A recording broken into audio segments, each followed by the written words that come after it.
The Happy Warrior Podcast. Conservative commentary on the news of the day from a more positive perspective.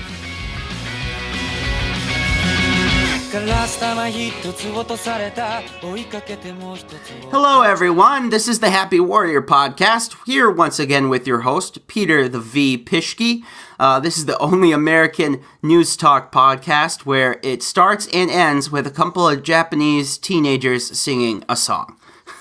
It's good to be here again with all of you. Today I have some heavy stuff to go through at first, but I try to pack in a bunch of fun too, so it won't be all just sadness and despair. I have some pretty serious and personal stuff I'm going to talk about today, and this has been kind of stressful. That was one of the reasons it took me a little while to get it out, but hopefully you can forgive my lateness, that the quality for it will make up. I appreciate you guys taking the time to listen here. Remember, if you have any comments, questions, thoughts, or ideas, you can contact me on the Happy Warrior Facebook page, or you can email me at pete@happy-warrior.net. Again, pete@happy-warrior.net. It's sad, I can't even seem to get the email right. Okay, moving on. So I'm sure none of you have been living under a rock. If you have, please email me and tell me how it is. Does the temperature stay cool in the summer and warm in the winter? If you, like I said, if you haven't been living under a rock, the Kavanaugh hearings are the biggest news in the nation for now 3 or 4 weeks now. They're pretty heavy. I've talked about now twice. I touched on it some last week and the week before when I was with Robert. We talked about it then too. And if you remember, we didn't focus on Kavanaugh so much as the feeling of the public. Well, unfortunately, those divisive feelings seem to be growing excessively. They've been growing at an exponential rate. I feel the tension not just in the news, I feel the tension here at home too. So I want to talk a little bit about it. I'll start off with this. I saw some division over some Facebook posts. On Fridays, I like to put out my thoughts on some issue, but I like to do it in a tad of an inflammatory manner, at least in my style, Peter's style. So it's not really all that inflammatory, but it does irk some people off. Well, doing that caught some fire. Okay, so here was the video that I made a link to. It's Anderson Cooper. He is talking to a gal at CNN who's interviewing 5 GOP women, their views on Kavanaugh and the hearings and the accusations. Okay, let's listen to it. You believe Judge Kavanaugh when he says this didn't happen? I believe him. I do believe him. I believe him. How can we believe the word of a woman or something that happened 36 years ago when this guy has an impeccable reputation? And nobody that has spoken ill will about him, everyone that speaks about him, this guy's an altar boy, a scout. He's, because one woman made an allegation. Sorry, I don't buy it. But in the grand scheme of things, my goodness, there was no intercourse. There was maybe a touch. Right. Can we really? 36 years later, she's still stuck on that? Had it happened? I mean, we're talking about a 15-year-old girl, which I respect. I'm a woman, I respect. And we're talking about a 17-year-old boy in high school with testosterone running high. Tell me what boy hasn't done this in high school. Please, I would like to know. Why would she come forward if this wasn't true? Because it has basically destroyed her family. She's had to move, she's gone undercover, she's gotten death threats. So if she's lying, why come forward? She's also destroying his life, his wife's lives, his children's lives, his career. I mean, why didn't she come out sooner if she's telling the truth?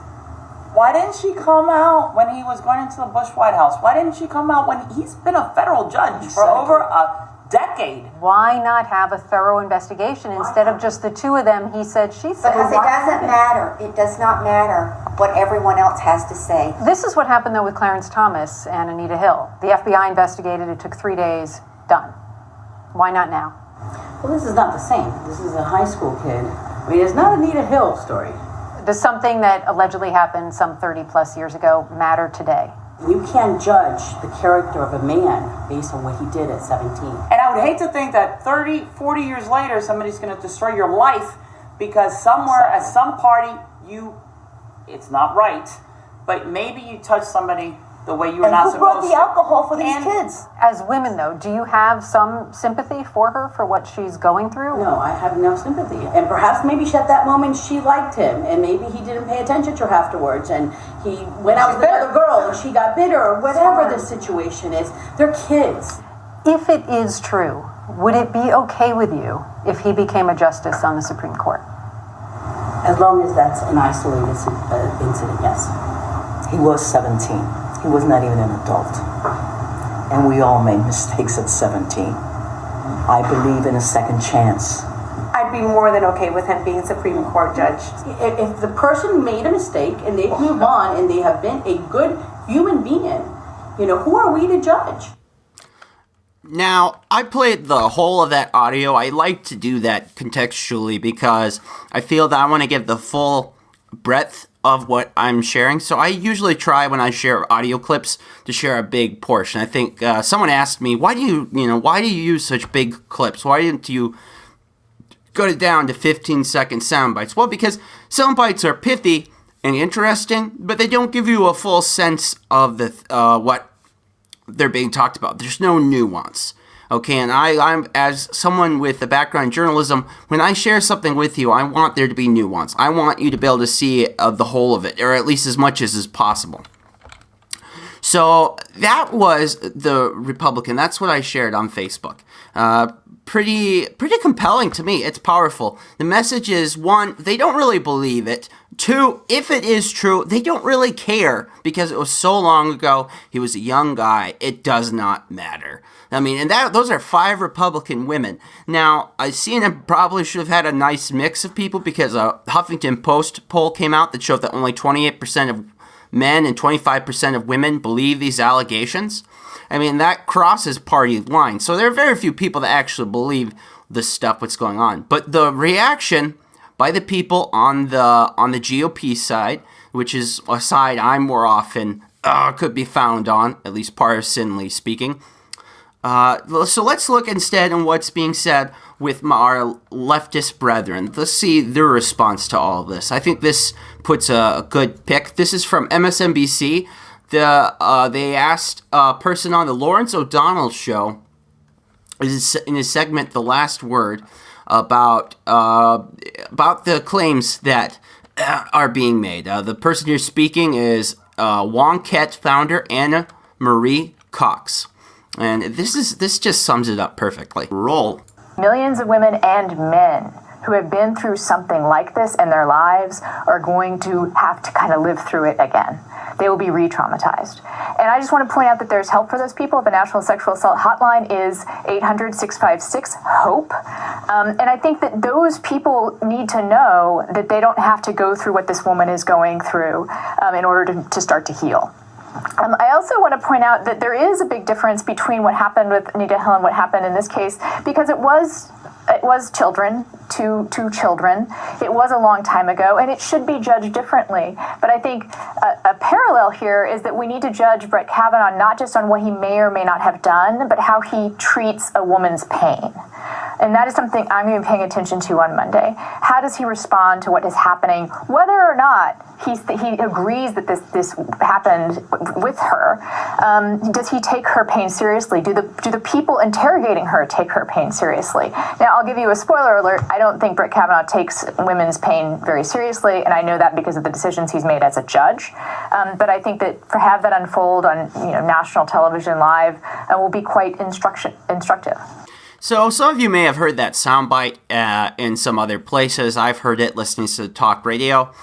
Her point is, and I tried to be as fair as I could, that's why I used all of the clip, is that Brett Kavanaugh should not be judged on what he may or may not have done, this is a quote, but how he treats a woman's pain. Again, not what he may or may not have done, but how he treats a woman's pain. Now, she does seem to care very much about the pain of sexual assault survivors, as should all of us. I think that's one of the great things in our first world nation is that we do care about people who've been victimized and hurt, that we are against sexual assault. That is awesome. I love that about our country, that we do want to fight back against it.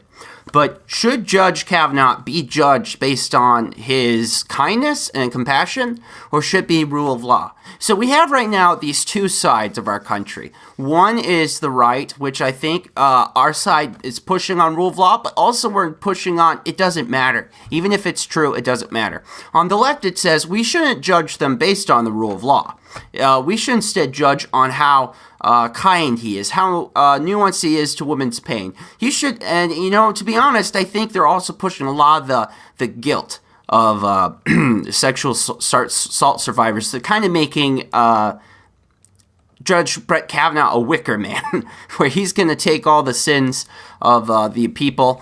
She kind of mentioned at the beginning of her comment about how men and women are going to be affected who have been assaulted and how they're going to be reliving it. And that very well may be true. I know that people that go through it often do suffer recurrent trauma because it's a hard thing to get over. And getting over, some people do, but I think majority carry some burden of it, at least in some way. So that's our two sides. That's where our country is right now.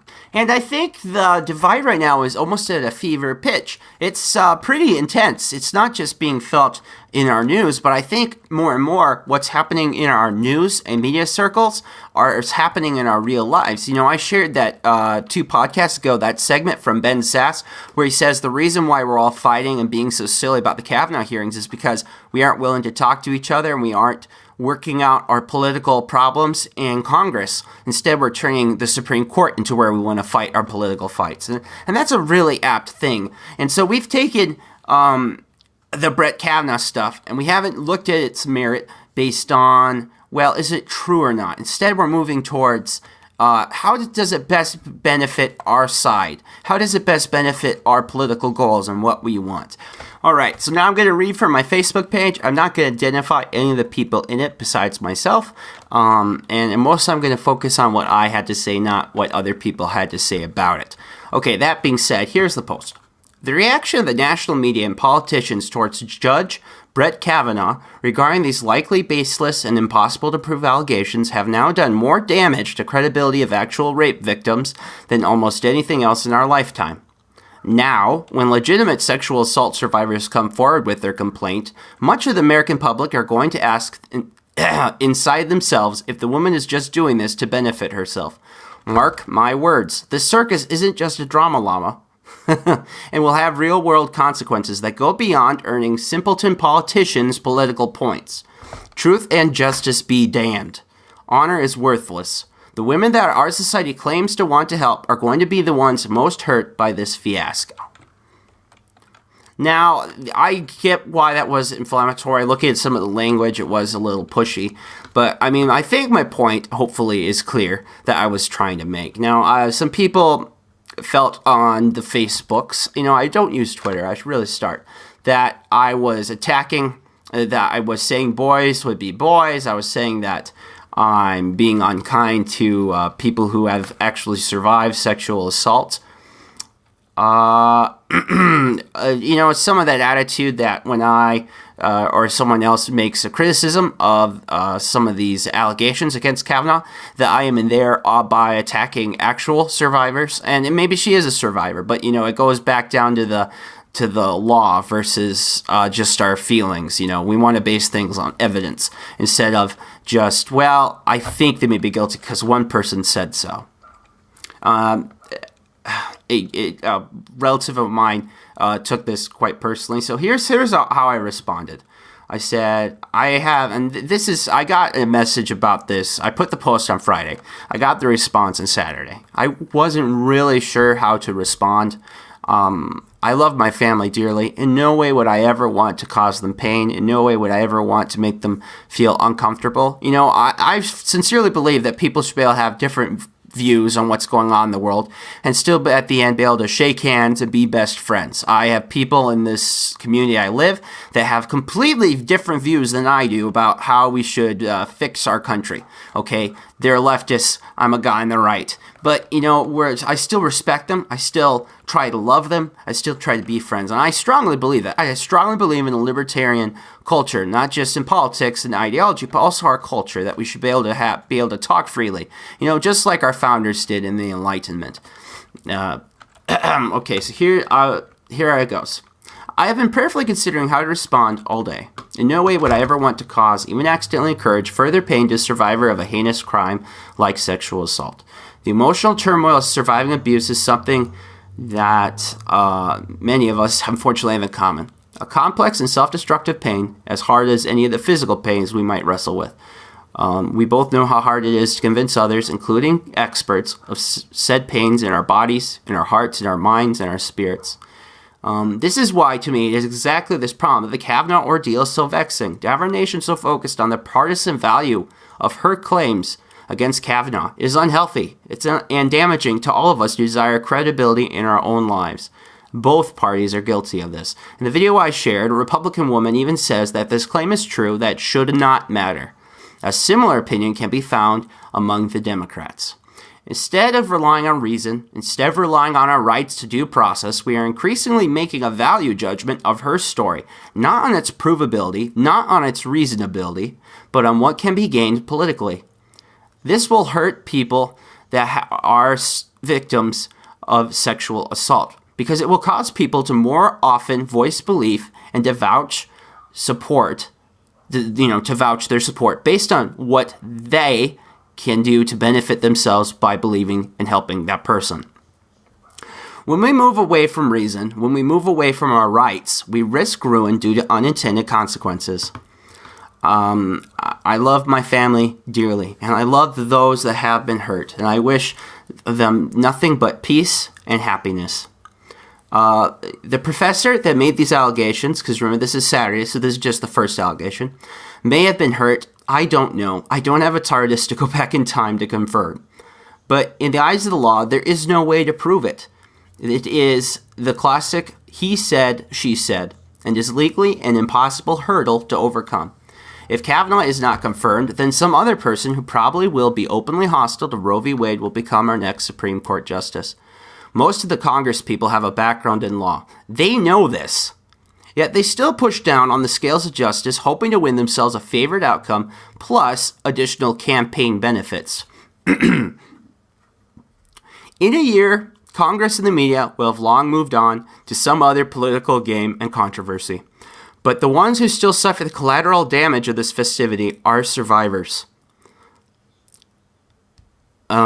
Please understand that I express this sentiment because I am concerned about the state of our nation and how it will impact them. Please take care. We all love you and hope for the very best for your future. God bless. Sincerely, Peter Von Pischke. Actually, after I made that response, someone even wrote, "What a weak response. You should be ashamed." Craziness. I did pray before I wrote that response. I should have prayed before I made the initial post, to be honest, but that was my response. I think it gets clearly, when I see this Kavanaugh stuff and I see how our country is reacting, the public face of our country especially, the media, how our politicians, how they're using this as a political football game when it's something so very serious. When we want to judge someone not based on law, order, and reason, when we want to put due process of law aside because it's inconvenient, we risk ruin. That is a dangerous, dangerous game. I would never... imagine if Kavanaugh was your brother. Imagine Kavanaugh was your sister. If Kavanaugh was your son or daughter, your uncle, your aunt. If Kavanaugh was someone special to you, what would you want? Would you want them to get a fair hearing? Of course you would. Even if they were a terrible person, you still want them to have their fair day in court. And I would say that also to the professor, Christy Blassie, I want to say her name is, she also deserves her fair day in court. I can't judge if this happened or not, but we have to rely on the due process of law. Due process of law, our rights as espoused in the 5th Amendment, the 14th Amendment, and elsewhere in the Constitution, are such an amazing thing. They are really a true sign of great progress, that all men are judged under the law equally, that we all get our fair shake and day in court. that just because you're rich and powerful, you're the nobility, you're connected, that doesn't mean that the law doesn't apply to you. And the farther we get away from it, the farther we risk ruin. I really am serious. It's a very dangerous thing we're moving towards. One of the things our founders learned was from the witch trials that took place in Europe and in the early days of the colonies. And you'd only need one accusation or less. People would travel from town to town. They'd be called witch finders, and there was even a guy that went by Witch Finder General.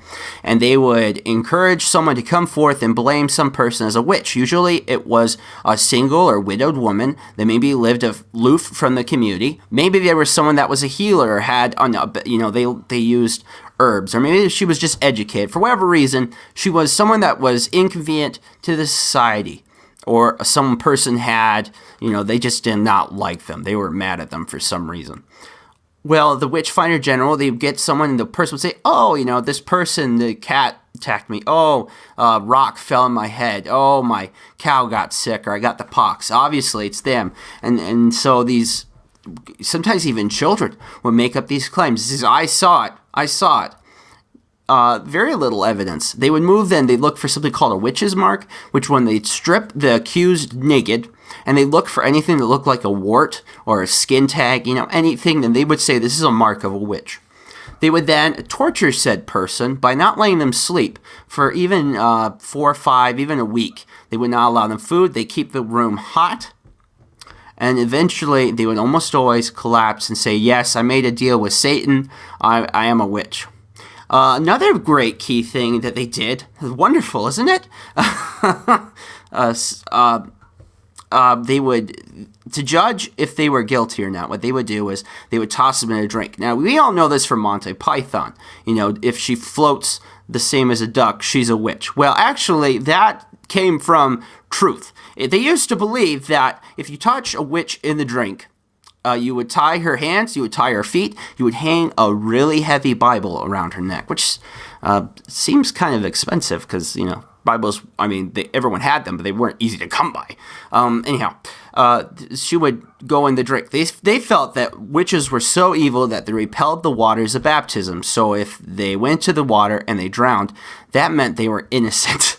They were going to go to heaven. Or if they survived somehow, that meant they were a witch, and therefore they get to go and be burned at the stake. Yes, that's right. That is the very definition of damned if you do, damned if you don't. Guilty no matter what. Our founders learned from this. English civil law did learn from this too, and we've tried to move away from such things. We require more evidence because people can be dishonest. People can misunderstand things. People can be vindictive. A classic story is the story of Emmett Till. He was a black man in the 1950s. A white Southern woman, claimed that he came up to her, grabbed her, and whispered curses at her. They took him. So some Southern man believed her, took him, beat him up, then lynched him. His mom. This is such a powerful story. Getting a little teared up. His mom, when they suggest, you should have a closed casket. You don't want people to see how beaten up she was. It says, no, you leave that casket open so that the whole world can know what he went through. And she said that if he died and helped moved our country towards freedom, that his sacrifice would have made him a hero. We need to not go back to that kind of craziness. Mobs and lynching are barbaric. They are the Dark Ages. The Enlightenment moved us mostly past us. In the last 50 years, the South has greatly changed, and that's wonderful. We don't want to go back there, guys. People on the left and the right, if you want to blame Kavanaugh or let him go free because you feel it's best to benefit your side or your views, do not feed this desire. Ask that the rule of law be followed, that we follow due process as best we can. I know we have the statute of limitations. Those are important because, memory is very fallible. And time can go on and mess with the head.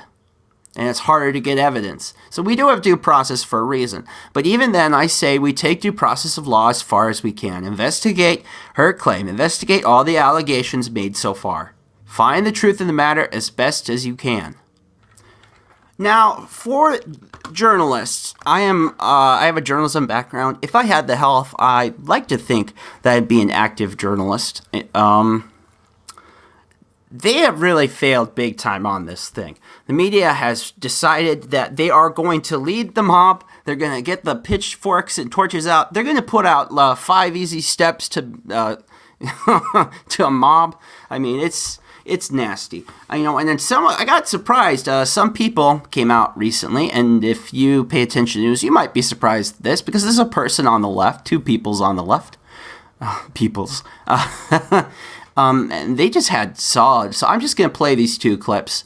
And I mean, amen. I don't have much to say to this. This is perfect. This is exactly where the media and journalism is going wrong right now. I mean, I would think women have to be careful right now, because what we do collectively in terms of how we absorb whatever's being alleged and how we portray that out, I mean, that's going to reflect back on us. Yes. If we're jumping to conclusions. Look, we have worked hard to get to this point where we have a chance to use our voices. We also have to be able to weather the storm. And I am not taking sides in this. We should be reporting this. The media should step back a little bit. You watch, I was watching television all weekend and I was really disturbed. Brett Kavanaugh was either a rapist or these 2 women were liars. That's just not our job. This is not our job. And if we want women to have, a chance to have their voices, let's not get in the way of that, but let's not also overcorrect to the point where we lose in the long run. I believe in due process. I believe in the facts speaking for themselves, and I believe in getting all the facts. Amen. That was Mika Brzezinski, the co-host of Morning Joe, longtime journalist.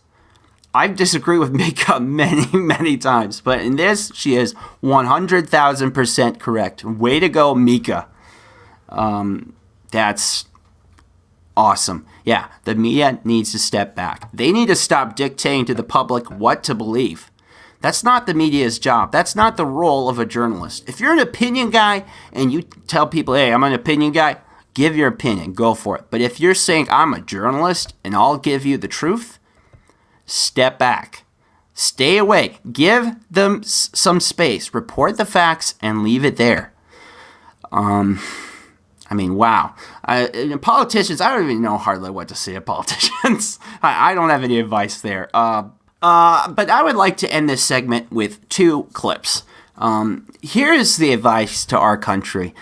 2 statesmen that we really should listen to. The first I have is a favorite of mine, Justice Clarence Thomas. This goes back to the Anita Hill controversy when he was going through his hearings. I'm just going to open. It's Mr. Biden talking to Clarence Thomas, and then Clarence Thomas gives her his spiel.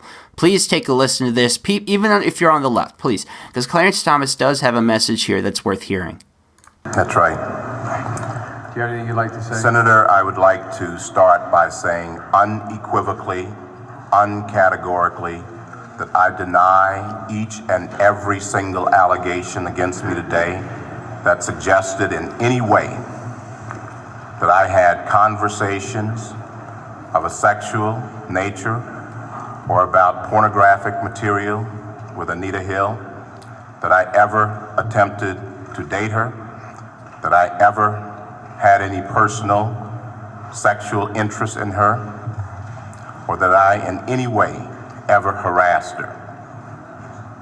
A second, and I think more important point, I think that this today is a travesty. I think that it is disgusting. I think that this hearing should never occur in America. This is a case in which this sleaze, this dirt, was searched for by staffers of members of this committee, was then leaked to the media, And this committee and this body validated it and displayed it at prime time over our entire nation. How would any member on this committee, any person in this room, or any person in this country would like sleaze said about him or her in this fashion, or this dirt dredged up, and this gossip and these lies displayed in this manner? How would any person like it?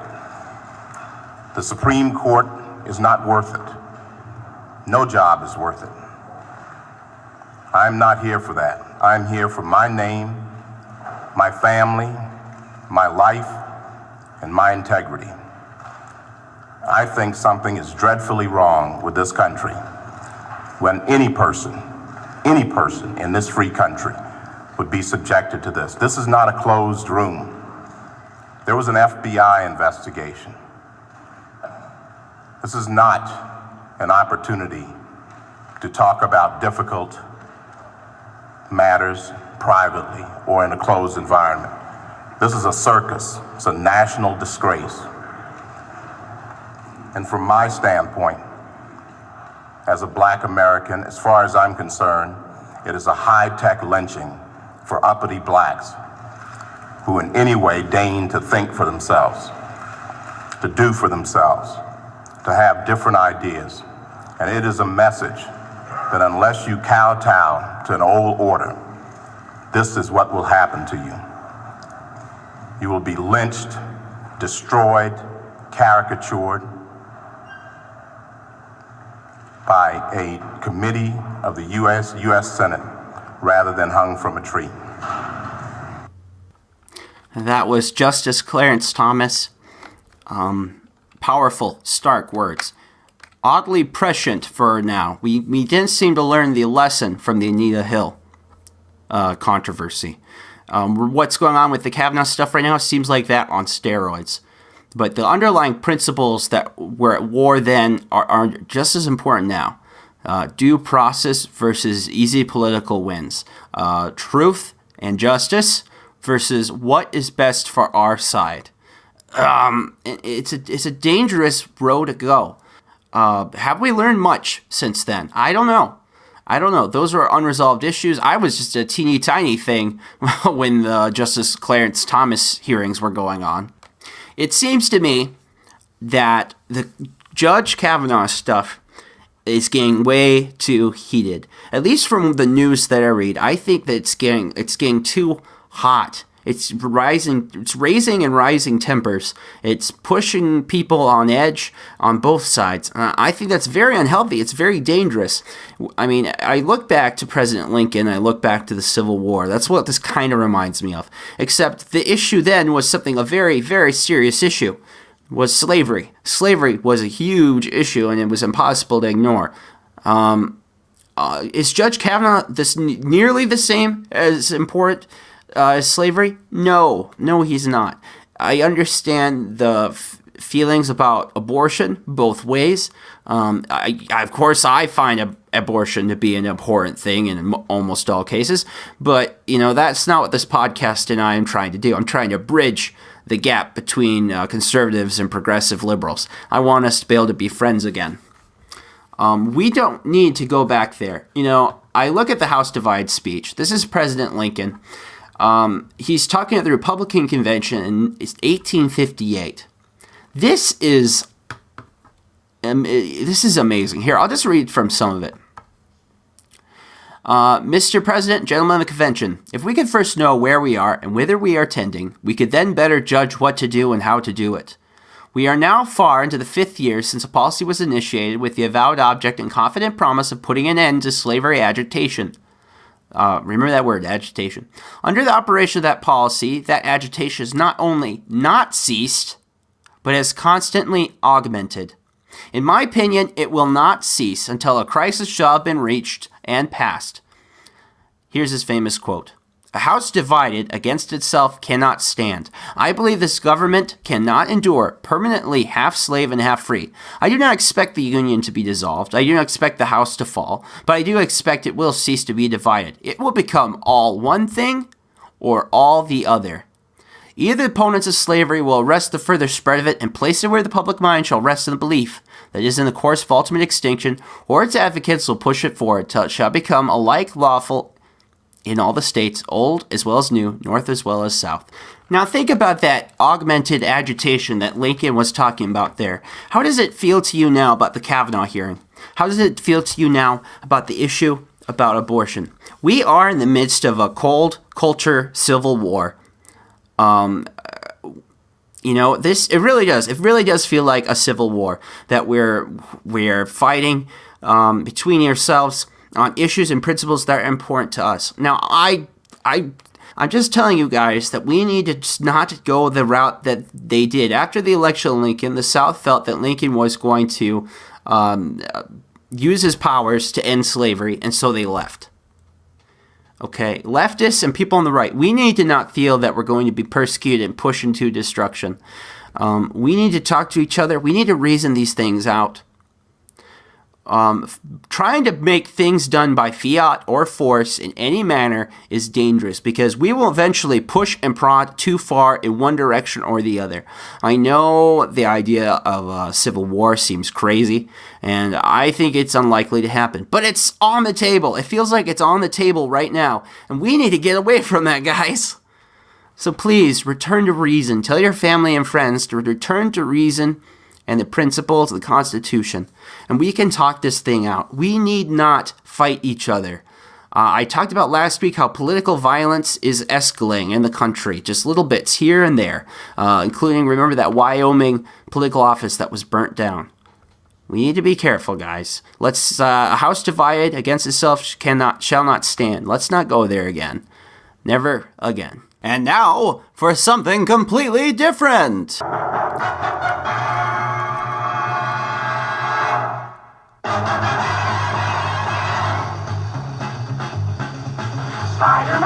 Spider-Man, does whatever a spider can. Spins a web any size, catches thieves just like flies. Look out, here comes the Spider-Man. Is he strong? Listen, bud, he's got radioactive blood. Can he swing from a thread? Take a look overhead. Hey there goes the Spider-Man.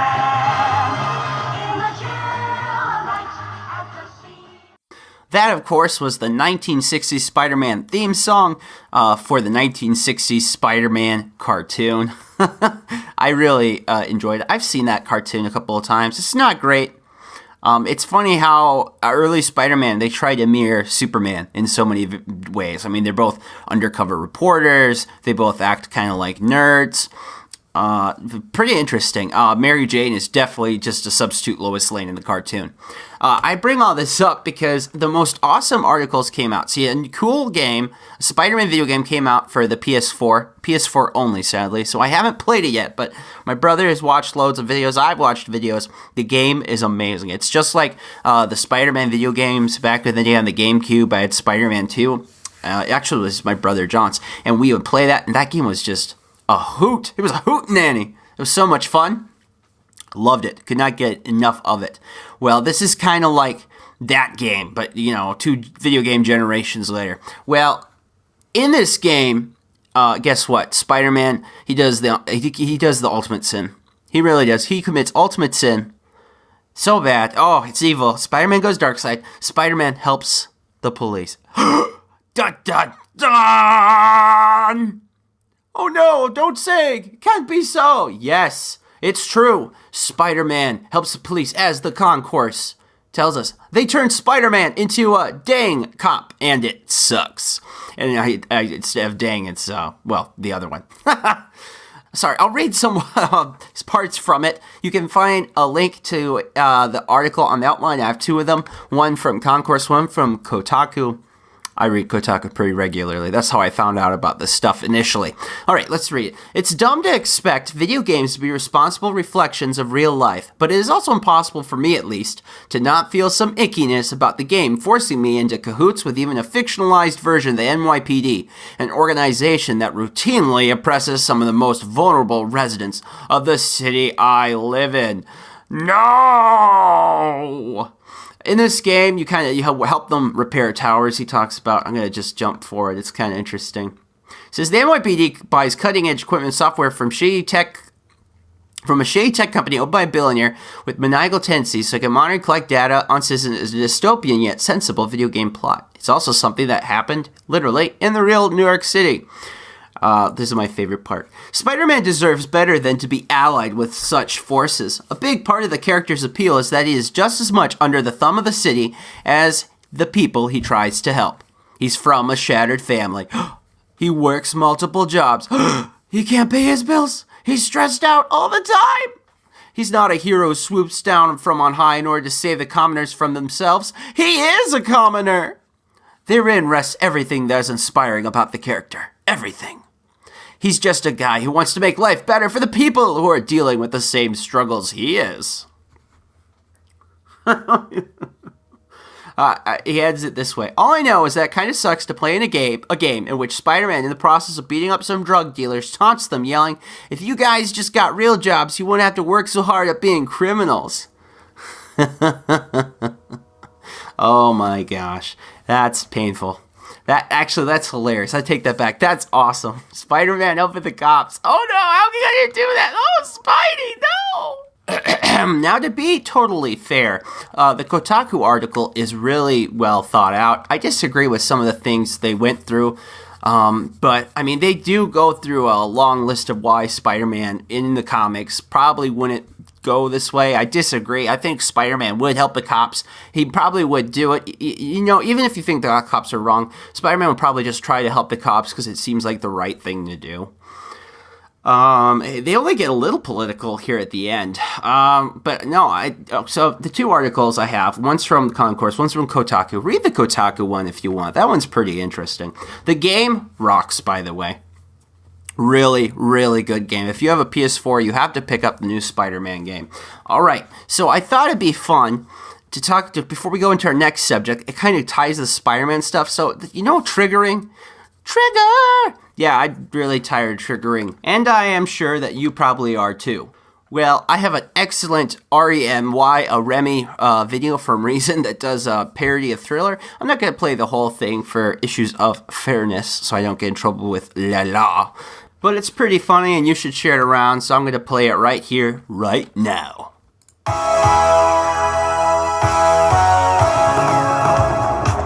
It's close to midnight. You're walking home alone on Halloween. Under the moonlight, you see a sight that causes you to scream.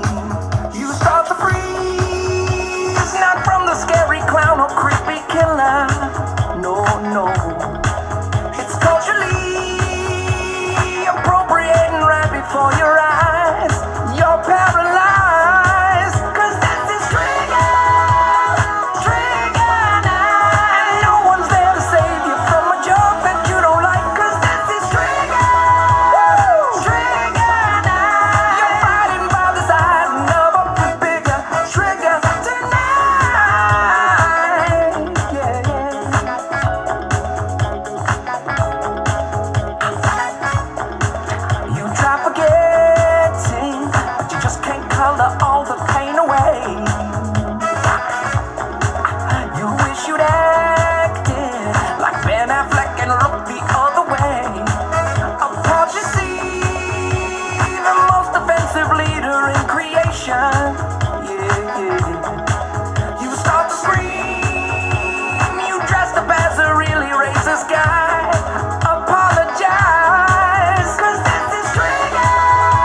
white people in a yoga class. You stir and stew and boil so hot, it's as if you were in a melting pot. And whomsoever you have found, appropriating you will hound, as you celebrate this holiday, which is Irish, by the way. And the more you're Oh, dude, that video is awesome. Oh, I love that part. Non-Chileans eating bass. White people in a yoga class. Oh, man, those videos are so good. The Remy TV videos on Reason TV. Look it up. This one is Remy Trigger Thriller Parody. Link is in the outline. It is a definite watch. Makes me laugh. That's all I really need to do, right? So please watch, share, and enjoy it. Now we will move on to serious and more important things. So I'm going to talk about universities. All of you people who are college students or have been to college know how important university can be. We also know that universities are important because they do our research. They do a lot of the scientific work. They aren't the only institutions that do, but they are a big part of that. So some of you may have heard, this was the end of August, about the story from Brown University, that Brown University pulled a study away and hid it because it was too controversial. Now, you can guess why. Well, the issue was about rapid onset gender dysphoria, or the issues about transsexuals or transgenders. I think transgenders is the correct one. Anyhow, it was the author, Lisa Littman, put it out. It was on the practice of behavior and social sciences at Brown School of Public Health. She stated, this kind of descriptive study is important because it defines a group and raises questions for more research. One of the main conclusions is that more research needs to be done. Descriptive studies aren't not randomized controlled trials. You can't tell cause and effect, and you can't tell prevalence. It's going to take more studies to bring in more information, but this is a start. The study looked at 250 parents of children who suffered from rapid onset gender dysphoria. And they looked at these 250 adults. They surveyed them, and they also looked at the writing posts. So the posts that the parents would put down, or the children watched, and they would see if there was any change. Here, I'll just read more from it. Among the noteworthy patterns Littman found in the survey data, 21% of parents reported their children had one or more friends who became transgendered identified around the same time. 20% reported an increase in their child's social media use around the same time as experiencing gender dysphoria symptoms, and 45% reported both. The pattern of clusters of teens and friends groups becoming transgender identified. The group dynamics of these friends groups and the types of advice viewed online led her to the hypothesis that friends and online sources could spread certain beliefs.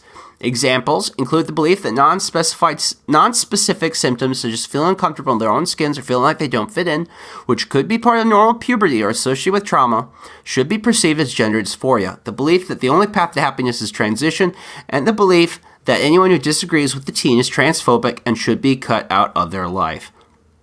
Here's the thing, Littman said it again. Of the parents who provide information about their child's friendship group, about a third respond that more than half of the kids in the friendship group became transgender identified.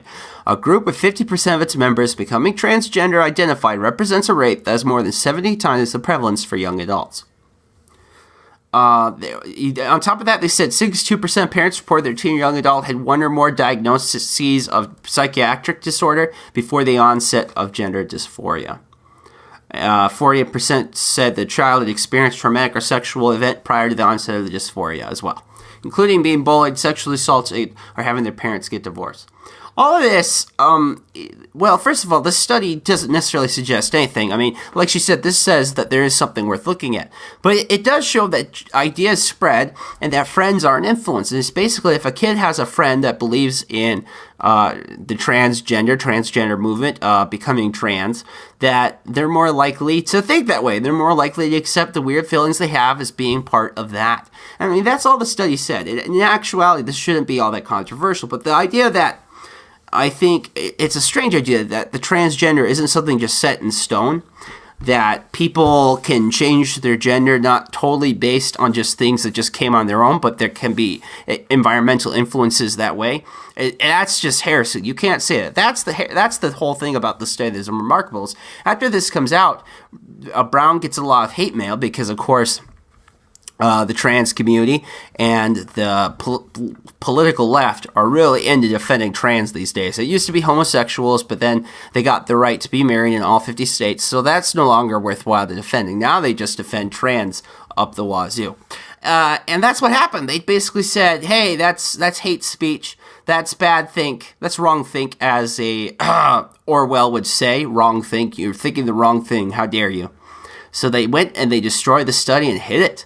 You can't actually get to the study. You have to go to archives to find it. It's just surprising to me, and I'm shocked and saddened that research like this is being hidden. I think, this just says that we need to look more into how a person becoming transgender gets there. Is it just biological? Is there sociological or psychological influences? That's kind of what this study was raising, that there needs to be more study in this area. But that's too much. Not just saying that we need to look into it is too far. That's what shocks me about this whole thing. But it's not the only thing. This is an increasing thing we're seeing at universities, where studies are being banned based on their value, if they're politically correct or not. I have a wonderful study, and it's called about the Greater Male Variability Hypothesis. It's a Quillette article. Quillette does long-form essays by experts. I love the Quillette. I learned so much from reading it. It says so the title you can see on the outline is Academic Activists Send a Published Paper Down the Memory Hole. And it's this story about this guy who wrote a paper on the Greater Male Variability Hypothesis. See, Darwin had this idea that if you put men against women, that there are more idiots and more geniuses with men than there are women. With women, you're more likely to get average IQ people, but with males in the species, not just humans, and lots of different species, Darwin felt that you're more likely to have these variables of the geniuses and the idiots. Well, that's all this guy was looking into. It was This is a math thing. He did a mathematical argument trying to figure out why this is, if it's true. That's all he did. He did the paper. It came out and put out his findings. Guess what it did? It made controversy. Of course, it made controversy. Well, this controversy made some people mad at the university who felt that this was, again, heresy. This was wrong think. You should not do this. So they destroyed it. They tore it apart. I mean, there was questions about people at the university having close relationships with political people, and that this wasn't really based on its academic value. This was based on if it is embarrassing the university and if it hurts someone's feelings.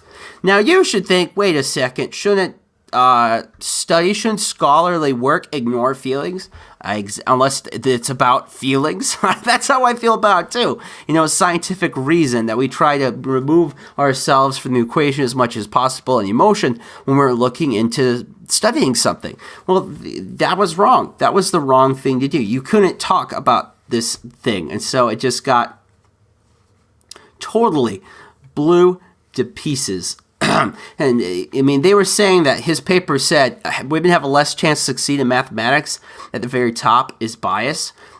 He said he had ended up with endless hours talking to people, explaining that the paper was bad and harmful, and tried to convince them to withdraw my name, to restore peace of the department, and to avoid losing whatever political capital I may still have.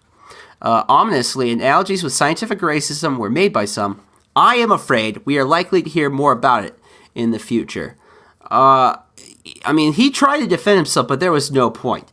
There was no point in trying to defend himself. He had done the wrong. It doesn't matter that he could prove the science. It didn't matter he could make the argument. He did wrong, and he had to be punished for it. What's also kind of interesting reading this is they talk about how the paper wasn't just destroyed and misaligned, but it actually disappeared, that you couldn't look it up online anywhere. This is very interesting. He said, colleagues I spoke to were appalled. None of them have ever heard of a paper in any field being disappeared after formal publication. Rejected prior to publication? Of course. Retracted? Yes, but only after investigation, the results of which would then be made public by way of explanation. But simply disappeared? Never. If a formally refereed and published paper can later be erased from the scientific record and replaced by a completely different article without any discussion with the author or any announcement in the journal, what will this mean for the future of electronic journals? Basically, this means that, well, we didn't like what you said. You had the wrong thing. So we're not even going to tell you we're going to remove it. We're just going to replace it, put something else there, and no one will be the wiser. And this is a big point, because in the future, when we look back at electronic records, who decides what history is? Well, if you don't like certain pieces of history, you can now literally delete it if we're relying on electronic records. And that's what this all brings to mind. And it is a worrisome concern. It's a bit more highbrow, a bit more academic than I think most people are thinking. We have so many problems in the world right now. But this is important. An important little thing. If you're in education, if you're a scholar of something, you gotta keep this in mind, guys. And it's silly. One person I like to listen to, Glenn Beck, likes to say that any important news, you should make an important paper copy of it, and you should go to original sources, and you should try to find solid evidence so that in the future, generations can go back and actually have the proof of what happened. Usually I don't buy into this, but after reading this story about how the paper got sent down the memory hole, it does make you wonder, doesn't it? And I probably should mention that this doesn't apply just to archivists and historians and scholars. This applies to all of us, because we need to remember that if enlightenment's going to work, we need to be able to use reason and evidence. Well, if you destroy the evidence, where are you going to go? Or if some evidence isn't allowed because it hurts someone's feelings, well, what are you going to do then? That isn't reason. We're going back to the Dark Ages about it's the value of, if it offends the church, shut your mouth. Galileo, you're saying wrong things. It hurts our feelings. You gotta stop. So that's another important lesson we should take from this. You know what's scary is this idea that math is racist. This is an idea that's gaining ground. It's an SJW idea that is just gaining way too much traction. There was an article that came out last year from a professor who said that algebra and geometry perpetuate white privilege. And the problem was, she said, was things like the Pythagorean theorem and pi give the impression that math was largely developed by Greeks and other Europeans. She also worried that the evaluation of math skills can perpetuate discrimination against minorities, especially if they do worse than their white counterparts. To say that math is racist is insane. We rely on math. Math underlies the internet. Math underlies our great buildings and all our great inventions. The modern world is impossible without the intense series of mathematical algorithms and problem solving that we use every day that we take for granted. But this is a crazy idea. Again, this goes back to what I just said about Galileo, is these ideas, they aren't politically correct. They hurt people's feelings. Maybe they're just not kind. They're not nice. These ideas are not nice. They hurt people's feelings, or they're hard on blank blank such as blank. But that's crazy. We're moving away from reason, and we're moving towards just feelings. And how is that any better? How is that any different from what the Catholic Church did to Galileo? Here's an idea that you probably did not hear anywhere, but it was a study that came out from Nature. It was in Nature, and it reported that there's global land change from 1980 to 2016.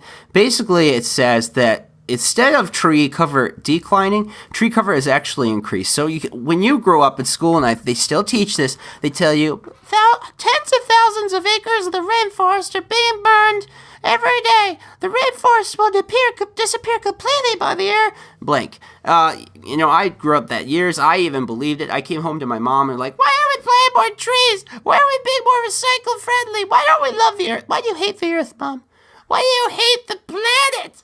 I wasn't that extreme, but it's not an uncommon story heard here in the States. But that's not the truth. This study proved that actually there are more trees here than have been in a long time. At least since 1982, we have 2.24 million kilometers more of trees. That's amazing. That's a huge net gain. It's completely different than what I was told growing up. And you won't see that study anywhere, because if you're an environmentalist, does it help you to say, oh, by the way, there's more trees now than ever? No, it doesn't. It doesn't have any political value, or it has the wrong value, because maybe it's saying that global warming, we're going to get in the way of stopping global climate change, so we have to stop it right now. Or, I don't know. You guys can think of some more excuses why this is wrong think again. But I'm talking about this. Okay, so that is kind of it's a relatively important thing. But I don't think it's necessarily a dangerous idea to be hidden, at least compared to this next one. This next one does legitimately worry me.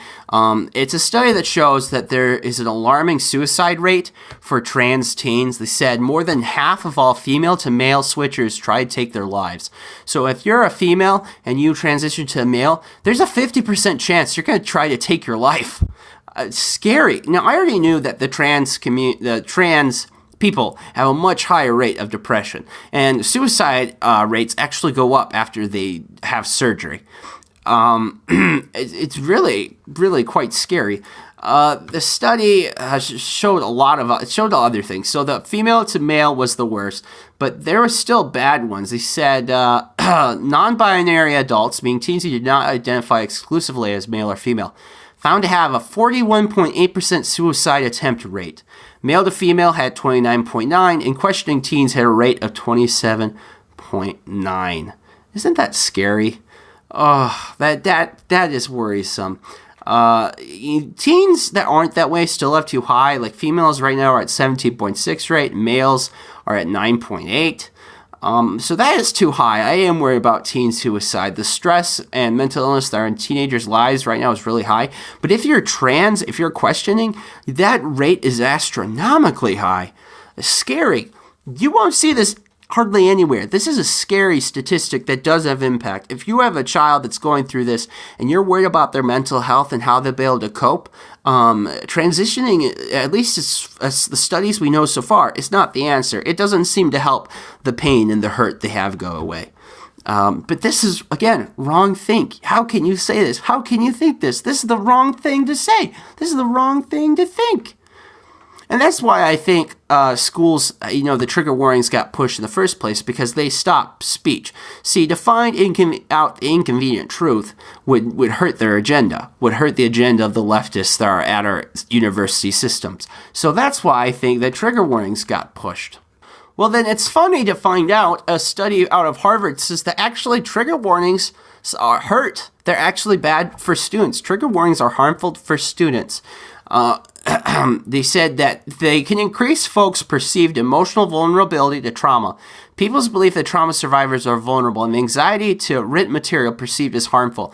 They're published in the Journal of Behavior Therapy and Experimental Psychiatry. It's a fascinating thing, but basically it says trigger warnings hurt. They hurt people. They don't make it worse. They cause people to get more stressed out, to be hurt more by things they encounter. They don't prepare them. They actually scare them.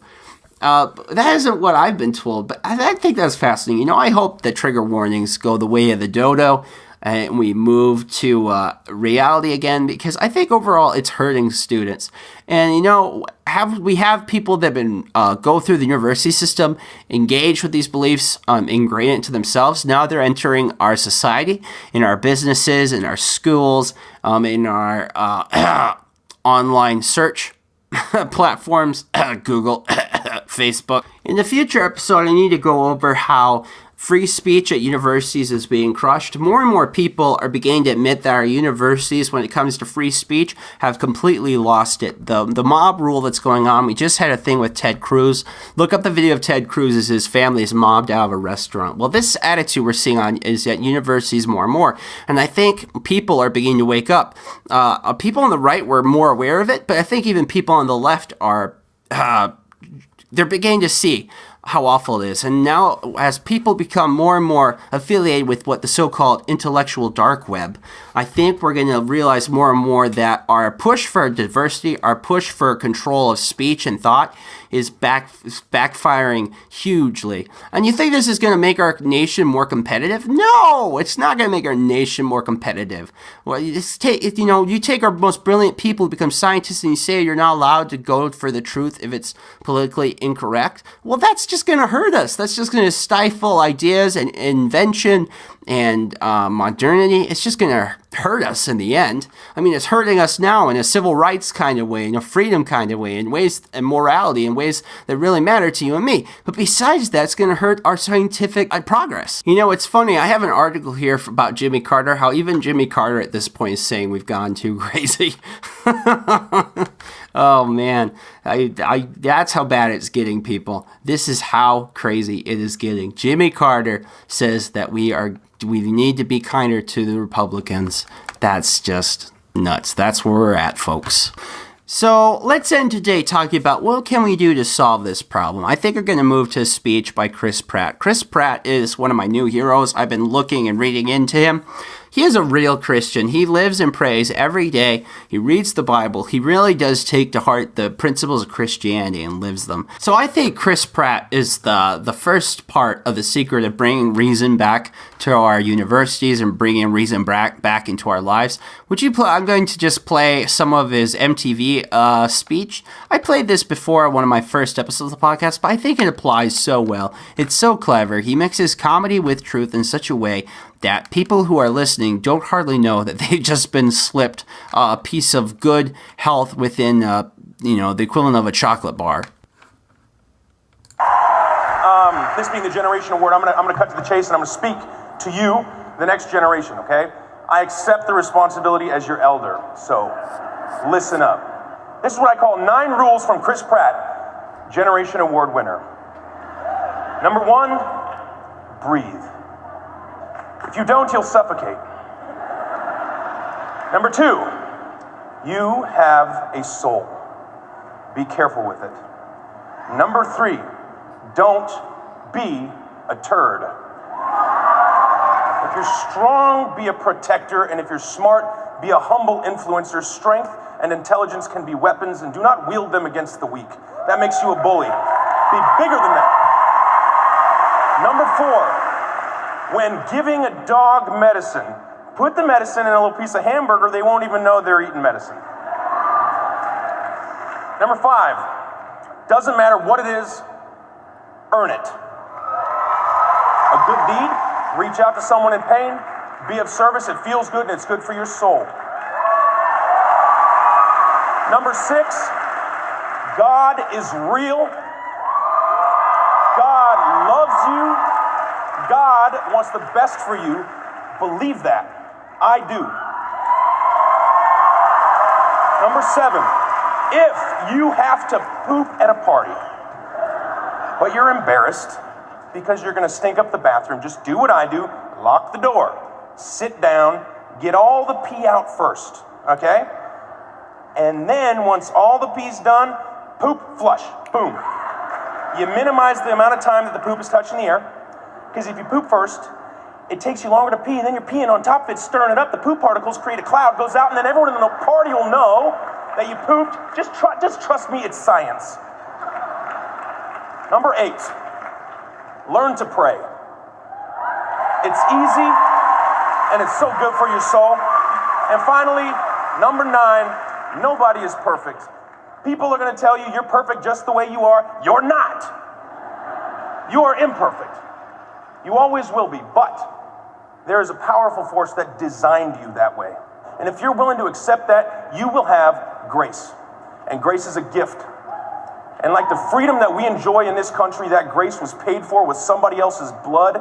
Do not forget it. Don't take it for granted. God bless you. Please get home safely. Thank you. Oh man, I'm getting a little teary-eyed listening to that. I don't know. Yeah, that struck my heart. We need to teach again. We need to go back to the blue board and try to teach our kids, teach our families, even the adults, teach the adults. Teach those principles about how to live a good life. We're so worried about our feelings, but we're not worried about teaching them how to have good ones. We're not teaching them how to have a rich inner life. We're keeping these blessings back from them. You noticed how we mixed the funny and the stupid with the spiritual and good and beautiful and just worthwhile. Everything in life that is worthwhile. God bless Chris Pratt for doing that. I think that's so brave. Right now, I read you some of the stuff that's going on. He's a big Hollywood star. He's trying to make a living and try to have a career. The fact that he's willing to use his platform and become unpopular is amazing to me. That is awesome. I will talk to you the next part. In the next episode, we're going to go into what is the secret to bringing us back. Part of it is I have a thing I want to share with you about this professor. He had a solution about how to use his classroom to teach us to bring us back. This is the Happy Warrior podcast. Thank you for listening. SuperCon is this week. If you live here in Sioux Falls or in the Sioux Falls, South Dakota tri-state area, please come to SuperCon this weekend. My friend Robert Melling, who is the producer of this podcast, is going to have some live showings of how he makes his podcasts. I'm not invited to do that. Sad. I'll live. Thank you so much for listening. If you want to comment, want to share with me, want to talk with me, it's pete@happy-warrior.net. I'm going to start accepting commercial slots. I'm hoping to put 4 30-second slots for $10 a piece. If you're interested in that, please let me know. I'm trying to grow this thing. I apologize that I'm so slow to get out. I have health struggles that get in the way of what I want to do, where I want to take this podcast. So I apologize for sometimes what seems like the low production, the low level of work. I really do want to use this podcast as a platform for good, to bring us closer together. We all love Chris Pratt movies. We all love Guardians of the Galaxy. We're all human beings. We should learn to love each other, not like stupid politics get in the way. We need to return back to each other as a nation. Abraham Lincoln was right. A house divided cannot stand. So let's stop dividing ourselves and let's come back together. Thank you for your time. God bless you. God bless this wonderful country that we live in and the freedoms that we have. God bless those that shed their blood so that we could have it. God bless the U.S. military. God bless people like you, like Chris Pratt, who want to do better and be better and make this nation a better place. Good night. Thank you for listening. The Happy Warrior Podcast, hosted by Peter Von Pischke, produced by Robert Mailing, a production of the Sioux Empire Podcast Network. Learn more at happy-warrior.net.